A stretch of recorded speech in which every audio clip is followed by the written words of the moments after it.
Hello friends, India news sports के digital platform पर बहुत स्वागत है आपका। मैं हूं आपके साथ रंजना सिंह राठौर और मेरे साथ हैं मनोज सर, हमारे संपादक।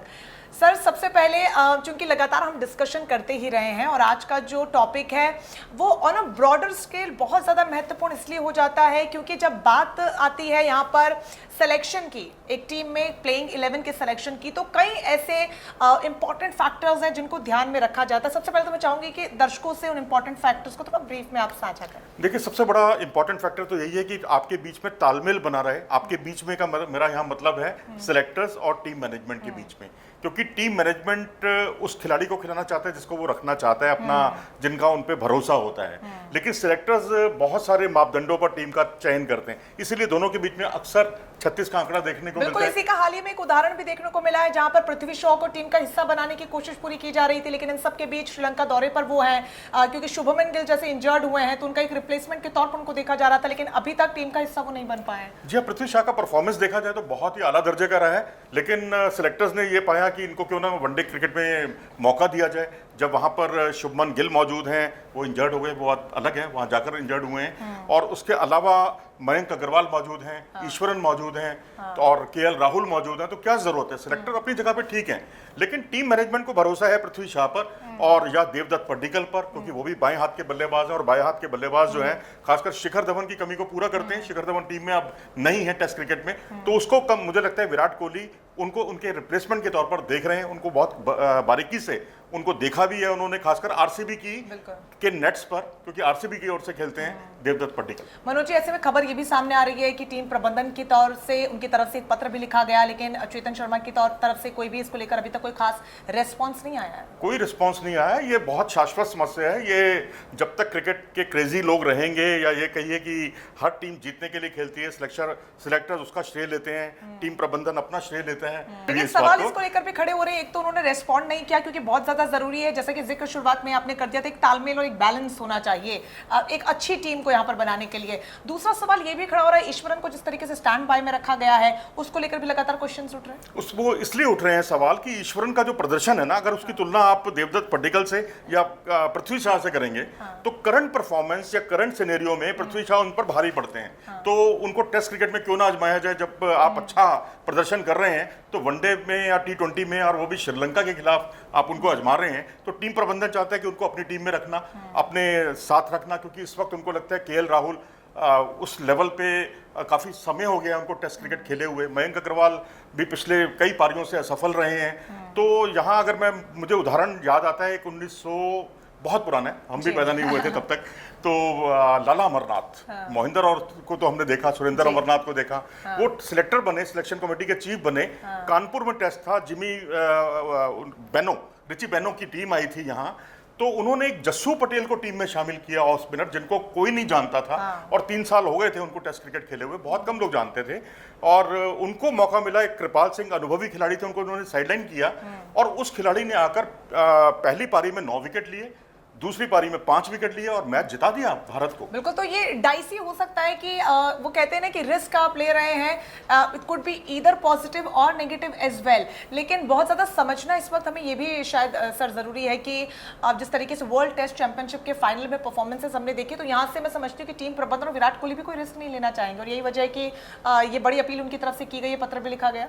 देखिए, यहाँ तो व्यवहारिक बात है कि परफॉर्मेंस जो है आपके सामने है। पृथ्वी शॉ बहुत अच्छे रिदम में है, लय में है, पड्डीकल अच्छी रिदम में है, उनकी बात नहीं सुनी गई।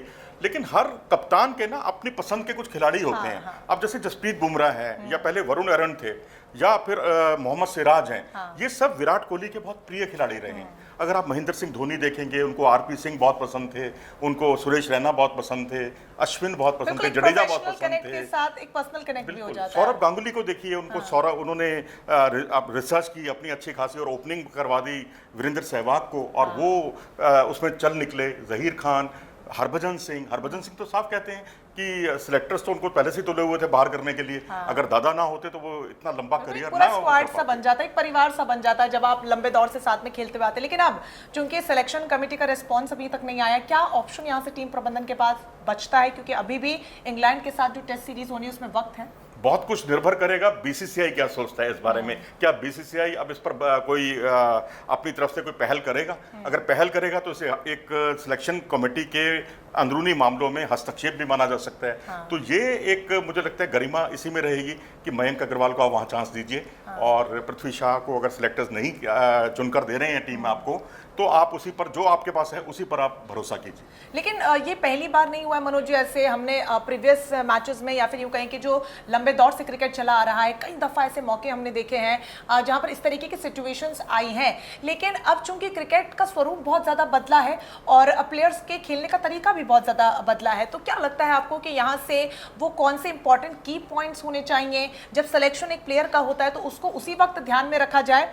और जिस तरीके की अनफॉर्चुनेट सिचुएशन आ जाती है, जैसे शुभमन गिल अनफॉर्चुनेटली इंजर्ड हुए हैं, तो उस केसेस के लिए भी उनके पास कुछ ऐसा रूपरेखा या फिर रोड मैप उनके लिए तैयार हो कि इस तरीके के क्लैशेस कम से कम ना देखें? एक ही समाधान है इसका कि जब सिलेक्शन कमेटी की मीटिंग होती है उसमें विराट कोहली या भी मौजूद होते हैं, तो उस वक्त विराट कोहली को या टीम के जो भी कप्तान हैं उनको बता देना चाहिए कि अगर ये कोई इनमें कोई जो आपने सिलेक्टर्स हमारे जो ओपनर हैं इसके अंदर, ये इनमें कोई अनफिट होता है तो हम फला फला खिलाड़ी की मांग करेंगे, और उसके लिए स्टैंड बाई जो है, उस स्टैंड बाई मैं समझता हूँ टीम प्रबंधन पे छोड़ देना चाहिए सिलेक्शन कमेटी को। ये एक बीच का रास्ता है जो बहुत आदर्श रहेगा। लेकिन क्या लगता है बड़ी वजह एक ये भी है कि साइमल्टेनियसली अब श्रीलंका वाली जो सीरीज है वनडे की वो भी हो रही है, और अगले महीने टेस्ट सीरीज इंग्लैंड के साथ होनी। क्या ये एक रीजन है कि इस तरीके का क्लैश देखने को मिला है? अदरवाइज जो मांग यहाँ पर की गई थी टीम प्रबंधन की तरफ से वो इजीली फुलफिल हो जाती? वैसे इस केस में तो क्लैश इसीलिए है क्योंकि श्रीलंका का दौरा है, लेकिन इससे पहले भी ये बड़ी शाश्वत समस्या है और इस तरह की समस्याएं अक्सर उठती रही हैं। सिलेक्टर्स